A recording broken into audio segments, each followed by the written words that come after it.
Hello everyone, welcome to ज्ञान educator. मैं आप सबके लिए फिर से लेके आया हूँ एक बार क्लास 10 सीरीज की जो पोएम है। क्लास 10 की जो पोएम की सीरीज है, उसी का अगला पोएम। हमने दो पोएम कर रखी है, ice and fire and ice and dust of snow. ठीक है, आज मैं आपके लिए लेके आया हूँ इसी सीरीज का नेक्स्ट पोएम, जिसका नाम है tiger in the zoo. Okay, ये भी बहुत ही खूबसूरत पोएम है।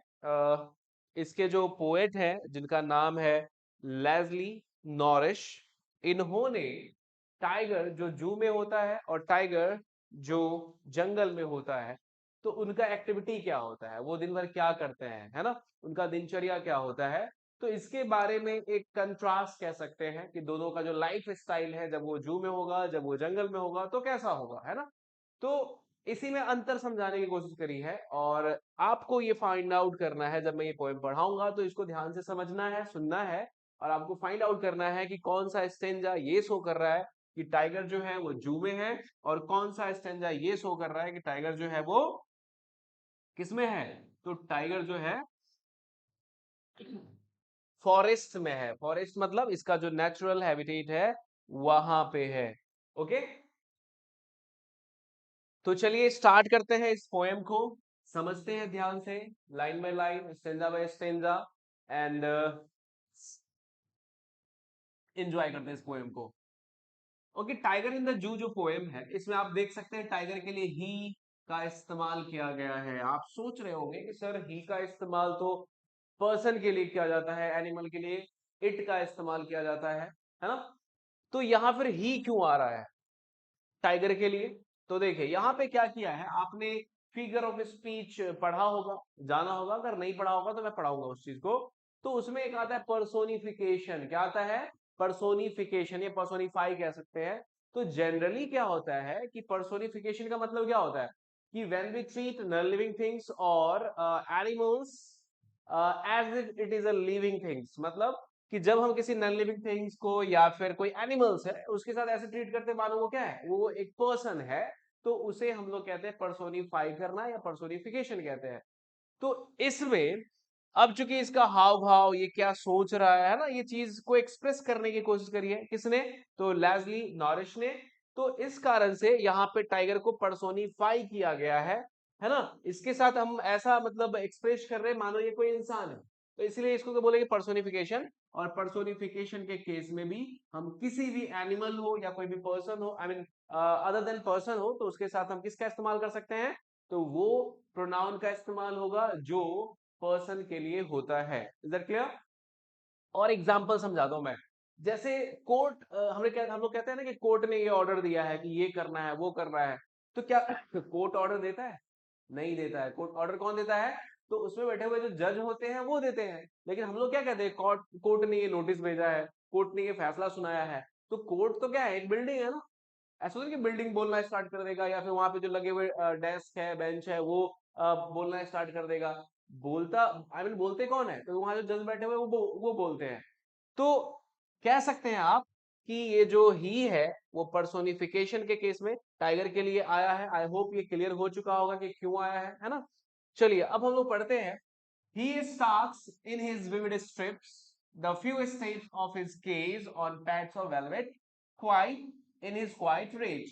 अब देखिए स्टार्क्स का मतलब क्या होता है, क्योंकि टाइगर क्या है, टाइगर बहुत ही पावरफुल एनिमल है। तो ये जब भी चलता है ना तो अकड़ के चलता है ना, अपना एक अकड़ वाला चाल होता है इसका, मतलब टसन वाला चाल कह सकते हैं कि ये टाइगर जो है ना हमेशा टसन में रहता है। तो ये अपने मतलब टसन वाले स्टाइल में, या फिर कह सकते हैं कि अकर के चलना जो इसका स्टाइल है, उस स्टाइल में क्या है, उस स्टाइल से चल रहा है। और एकदम कौन सा इसका जो बॉडी देख रहे हैं, विविड का मतलब होता है चमकीला, भड़कीला कह सकते हैं, और स्टिप्स का मतलब होता है धारियां, ये जो बनी हुई है ना, येलो कलर की बॉडी पे ब्लैक ब्लैक धारियां बनी हुई है। तो इसके बॉडी पे जो चमकीला सा भड़कीला सा स्ट्रिप्स बने हुए हैं, उस स्ट्रिप्स के साथ ये अपने स्टाइल में, की पूरे टसन में, पूरे अकड़ के साथ जो है वो चल रहा है। ये जंगल में जनरली ऐसा करता है, लेकिन अभी ये कहाँ कर रहा है ये चीज, जू में, केज में। केज का मतलब पिंजरा होता है। तो इस पिंजरे में द फ्यू स्टेप्स, जो कुछ भी थोड़ा सा जगह है, उसी में ये थोड़ा बहुत चल ले रहा है, लेकिन इसका जो अकड़ है वो यहां भी कम नहीं है, मतलब अपने स्टाइल में बिंदास होकर के, है ना, पूरे टसन के साथ चल रहा है। On pads of velvet quiet in his quiet rage. On pads of velvet quiet का मतलब क्या हुआ? Pads मतलब ये पाउच की बात कर रहे हैं, जो इसके पंजे होते हैं, इसके पंजे इतने सॉफ्ट होते हैं, वेलवेट के जैसे मुलायम होते हैं कि इसके चलने की आवाज नहीं आती। तो on pads of velvet quiet in his quiet rage, rage का मतलब क्या होता है? गुस्सा जो इसके अंदर भरा पड़ा है। क्यों गुस्सा है? क्योंकि इसे बंद कर रखा है, इसके ताकत, इसके स्ट्रेंथ को हमने क्या कर रखा है? तो इस कंक्रीट के बने हुए सेल में बंद कर रखा है, और जिसमें फ्रंट में क्या लगा हुआ है? तो बार्स लगा हुआ है, ये रॉड लगे हुए हैं। तो इसका जो स्ट्रेंथ है, ताकत है, उसको हमने कैद कर रखा है। इस कारण से ये क्या हुआ है? अंदर ही अंदर बहुत ज्यादा गुस्सा हो रहा है, इसके अंदर जो है ना, बहुत सारी हलचल चल रही है, मन में बहुत सारे उथल पुथल चल रहे हैं, लेकिन उन उथल पुथल को ये बाहर एक्सप्रेस नहीं होने देता, बाहर आने नहीं देता। ठीक उसी प्रकार जैसे कि इसके चलने की आवाज नहीं आती, किस कारण से? तो इसका जो पंजा है वो मानो वेलवेट है, मलमल का बना हुआ है, एकदम सा सॉफ्ट है। क्लियर? फिर से मैं रिपीट कर देता हूं इस लाइन को, आई मीन इस स्टेंजा को। He starts in his vivid steps the few steps of his caves on pads of velvet quiet in his quiet rage। वो अकड़ के चल रहा है अपने विविड स्टेप्स के साथ, मतलब जो धाड़ियां बॉडी में बनी हुई है उसके साथ, पूरे अकर में, पूरे टसन में चल रहा है। The few steps of his cage, मतलब ये जिस पिंजरे में है, जिस सेल में है, तो उसमें जो कुछ भी थोड़ा सा जगह है, उसी जगह पे ये चलने का काम कर रहा है, मतलब इधर से उधर जा रहा है, उधर से इधर आ रहा है। On pads of velvet quiet in his quite rates, और एकदम शांति के साथ चल रहा है। शांति के साथ इसलिए क्योंकि इसका जो पाउच है, इसके जो पंजे है, वो एकदम वेलवेट के समान क्या है? तो सॉफ्ट है, जिसके कारण चलने की आवाज नहीं आ रही। ठीक उसी प्रकार जिसके अंदर बहुत सारा गुस्सा है, और गुस्सा होने के बावजूद ये गुस्सा को एक्सप्रेस नहीं करता, बाहर नहीं आने देता, है ना, तो ठीक उसी प्रकार इसके चलने की साउंड भी जो है ना, वो बाहर नहीं आ रही है। अब आते हैं अगला स्टेंजा में। He should be lurking। Lurking का मतलब क्या होता है? घात लगा करके बैठना। देखिए अगले पिक्चर में मैंने एक बनाया हुआ है, लगाया हुआ है ड्राइंग। तो ये जो पोज है बैठने का, इसी को कहते हैं लर्किंग। क्या कहते हैं? लर्किंग। तो ये बैठा हुआ है घात लगा करके। ही should B lurking in Shadow. अभी तो ये कहाँ है? केज में, लेकिन इसको होना कहाँ चाहिए था? जंगल में, इसके नेचुरल हैबिटेट में होना चाहिए था। अगर ये वहां होता तो क्या कर रहा होता? To lurking in a shadow, sliding through long grass near the water hole where plum deer pass। तो ये घात लगा करके बैठा होता। जो घास, लंबे लंबे घास बने हैं, उगे हुए हैं, कहाँ पे? तो जो वाटर होल, वाटर होल का मतलब क्या? जो गड्ढा है, आई मीन जंगलों में छोटे छोटे गड्ढे होते हैं, या फिर कैसे छोटे छोटे तालाब जिसमें पानी भरा होता है, और जिसमें जंगल के सारे एनिमल्स पानी पीने के लिए आते हैं।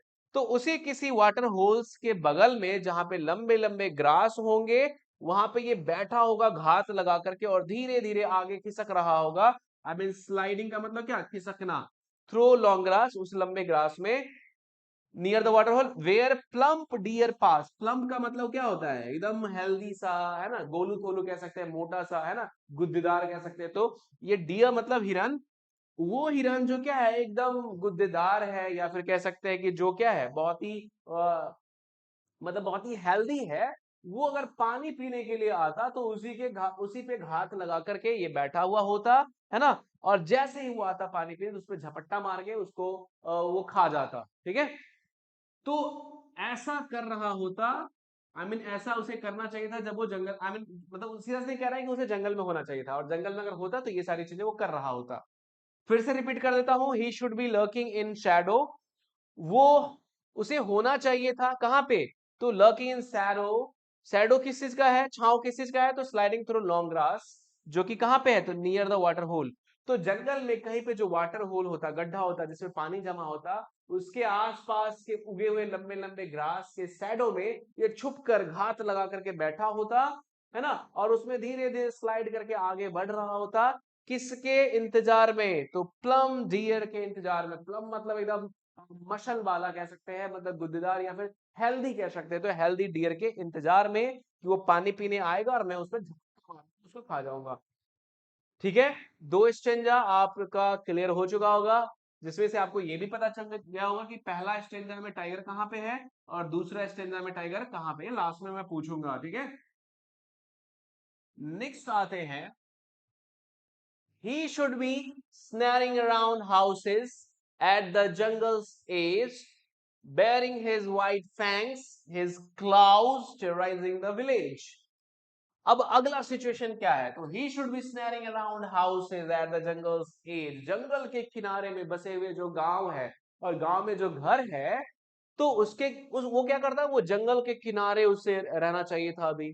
और क्या करना चाहिए था, तो जंगल के किनारे जो बसे हुए गांव है उसके लोगों को बेरिंग हिज व्हाइट फैंग्स, मतलब इसके जो उजले उजले फैंग्स है, दांत है, नुकीले दांत है, और हिज क्लाउज जो है उसको दिखा करके, और विलेजर्स को वो क्या कर रहा होता, तो टेरराइज कर रहा होता, आई मीन कि डरा रहा होता। अगर सोचिए कि आप जिस गांव में रहते हैं उसके आसपास कोई जंगल है और जंगल के किनारे में आपको दिख जाए कोई टाइगर, है ना, कोई शेर दिख जाए, कोई भी दिख जाए एनिमल एनिमल जो कि क्या है ह्यूमन बींग्स को भी खा जाता है, तो आप क्या करेंगे, आप घर में ही रहना प्रेफर करेंगे, बाहर जल्दी निकलेंगे नहीं, मतलब आप डर डर से मतलब कांप रहे होंगे, है ना, ऐसा सिचुएशन आ जाता है। तो यही कह रहा है कि he should be snaring around houses at the jungle's edge, मतलब वो मंडरा रहा होता, घूम रहा होता जंगल के किनारे में आकर के गांव के चारों तरफ, bearing his white fangs, और जो लोग उसको देख रहे थे उसको अपने दांत जो नुकीले हैं उसको दिखा रहा होता, his claws, पंजे को दिखा रहा होता, और टेरराइजिंग द विलेज, और पूरे गांव को डरा रहा होता, मतलब गांव के लोगों को डरा रहा होता। But he's locked in a concrete cell, his strength behind bars, stalking the length of his cage, ignoring visitors. लेकिन ऐसा कुछ हो नहीं रहा है ना, ना ये जंगल में है और ना ऐसा कुछ हो रहा है। तो ये क्या कर रहा है, तो ये अभी बंद है, बट ही इज लॉक्ड, मतलब वो अभी बंद है कहाँ पे, इन अ कंक्रीट सेल, मतलब कंक्रीट के बने हुए सेल में, सेल का मतलब जेल भी होता है, आई मीन छोटा सा कमरा होता है, तो उसमें अभी वो कैद है, बंद है, और हिज स्ट्रेंथ बिहाइंड बार्स, और इसकी जो ताकत है, स्ट्रेंथ है, जिस ताकत से ये गांव को भी डरा सकता है, पूरे गांव को, वो इस केज के अंदर बंद है ना, stalking the length of his cage, ignoring visitors, और जो विजिटर्स जू में देखने के लिए आ रहे हैं उन्हें, तो उसको बस इग्नोर कर रहा है, उसमें उसको ध्यान भी नहीं है ना, और वो क्या कर रहा है, तो वही स्टाकिंग, मतलब अपने अकड़ में जो भी थोड़ा बहुत जगह है उस केज में, उसमें वो चल रहा है, इधर से उधर, उधर से इधर कर रहा है, विजिटर्स को इग्नोर करते हुए, ठीक है। फिर से कह देता हूं कि but he is locked in a concrete cell, लेकिन अभी वो क्या है, जंगल में नहीं है, वो लॉक्ड है, बंद है कंक्रीट सेल में, he is strength behind bars, और इसकी जो ताकतें हैं वो उस बार्स के अंदर है, क्योंकि अगर एक बार बार्स हटा दिया जाए तो फिर ये अपने मतलब स्ट्रेंथ में आ जाएगा, अब लोगों को मारना स्टार्ट कर देगा, अदर जानवर को मारना स्टार्ट कर देगा, तो इसलिए कह रहे हैं कि स्ट्रेंथ बिहाइंड बार्स, जो इसकी ताकतें हैं वो क्या है, तो उस बार्स के अंदर है, स्टाकिंग द लेंथ ऑफ इसके, स्टाकिंग फिर वही आया, ये चहलकदमी कर रहा है, अकड़ के चल रहा है, इधर से उधर जा रहा है, जो कुछ भी थोड़ा बहुत लेंथ है, आई मीन स्पेस है उस केज में उसमें, और इग्नोरिंग विजिटर्स, और जो विजिटर्स है उसको इग्नोर कर रहा है, उसको उसको ध्यान भी नहीं है।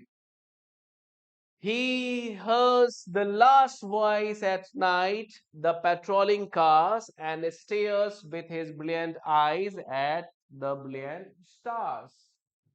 अब देखिए टाइगर का क्या होता है कि दिन भर तो जो विजिटर्स आते हैं उसके चै चू है ना, आवाज करते हैं, वो बातचीत करते हैं, उसमें ये क्या है, तो उसको मतलब उसमें बिजी होता है दिन भर, मतलब शोर शराबा होते रहता है।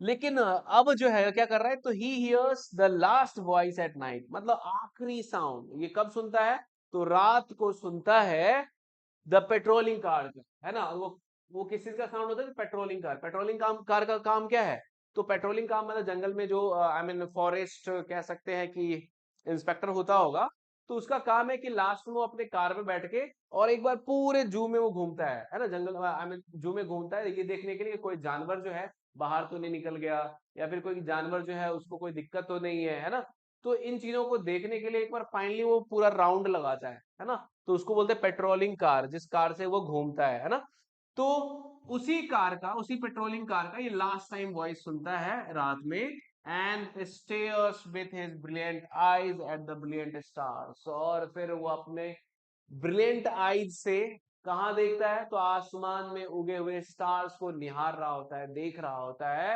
और फिर सो जाता है, आई मीन आराम करने लगता है। तो ये था आपका poem a tiger in the zoo, जिसमें हमने देखा कि जब वो जू में होता है तब उसका लाइफ स्टाइल क्या होता है, वो क्या क्या एक्टिविटी करता है, और जब वो जंगल में होता है तब वो क्या करता है। तो आई होप क्लियर हो चुका होगा। लास्ट वाला जो स्टेंजा है ये कहाँ पे है, तो जू के अंदर है। ठीक है, सेकेंड लास्ट स्टेंजा कहाँ पे है, ये तो जू के अंदर है। ये जो ये स्टेंजा देख रहा है ये किस में है, तो ये फॉरेस्ट में है। कहाँ पे है, फॉरेस्ट में है। और फिर आते हैं इस स्टेंजा में, ही शुड बी लर्किंग, तो ये भी कौन सा हो गया, फॉरेस्ट में। एंड द फर्स्ट स्टेंजा जो है वो कहाँ पे है, ये तो जू के अंदर है। तो पहला जू में, दूसरा और तीसरा कहाँ पे है, ये फॉरेस्ट में है, और फिर चौथा और पांचवा जो है वो जू में है। तो ये अलग अलग स्टेंजा अलग अलग जगहों को शो करता है। ओके, आज के लिए इतना ही, फिर मिलते हैं नेक्स्ट वीडियो में। तब तक के लिए बाय बाय, मन लगा के पढ़िए, अच्छे रिजल्ट लाइए, है ना। और ज्यादा से ज्यादा लाइक एंड सब्सक्राइब कीजिए। Thank you very much.